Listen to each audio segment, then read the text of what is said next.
Christmas time usually conjures up memories of family, presents, Santa Claus, and Elvis. Yes, Elvis. After all, Elvis Presley has a best-selling Christmas album with the all-time hit like Santa Claus Comes to Town and White Christmas. If you didn't know that, there's probably a lot more that you didn't know about the king of rock and roll. Joining us is author of Destined to Die Young, Sally Hoedel. Welcome. Good morning. Thanks for having me. Excellent. Well, I'm excited about this book. I think it's kind of timely. You know, folks can kind of buy it around the holidays, maybe a great last-minute shopping item. Tell us about kind of what this book is about.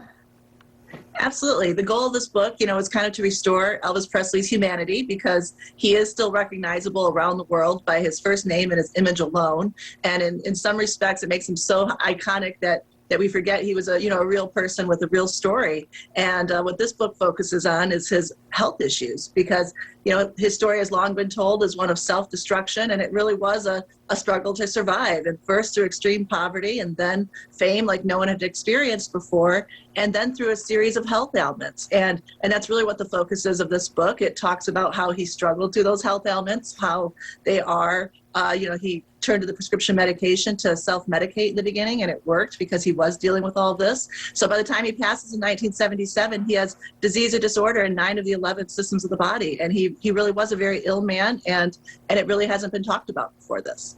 That's so interesting, because it is a side or a perspective that, I think a lot of people haven't dove into, because there's so many, you think of Elvis a certain way. So this is kind of, I want to say, a different look, and maybe people can learn a lot from his history. It really is. His maternal grandparents were first cousins, which really hasn't been looked at in a analysis, prior to this, before it was just kind of written off. But that did create a lot of disease and disorder in his family tree, and this book studies that. And, he was human like the rest of us, and he was dealt kind of a bad hand of these genes that created a lot of health issues. Like I said, 9 of the 11 systems of the body. And so much of that was always written off as the end result of the prescription medication problem. But my research shows that at least 5 of those were present prior to fame, prior to the lifestyle that he lived, and most likely since birth, and genetic in nature. So it really does change his story. It makes it even more incredible when you think about it, all that he had to overcome to become Elvis Presley. It really is interesting to look at pictures of his family, and also to think about his legacy, how many people he inspired. And it's kind of interesting too for people who maybe are interested in ancestry, looking back at their health history. I think this would be a really interesting book for them. And not only that, but if you're a fan of Elvis.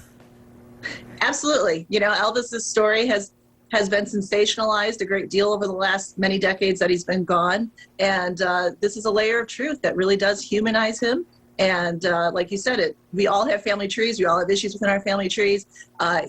And again, he overcame so much to be Elvis Presley. Yeah, it's relatable even nowadays. And I want to ask you too, it seems like the book is like, it kind of tells you things that you may have not known. You were just mentioning, health history, and even kind of some fun, I want to say fun facts, but just facts in general. Is that kind of the style of the book, would you say?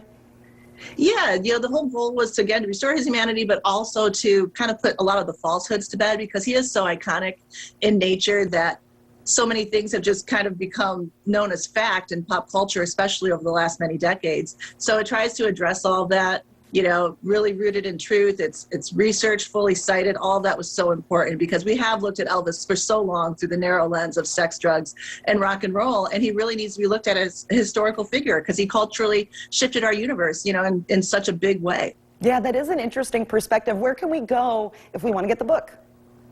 Absolutely. You can start at my website, which is elvisauthor.com. It talks more about the research and all the people I interviewed for this book.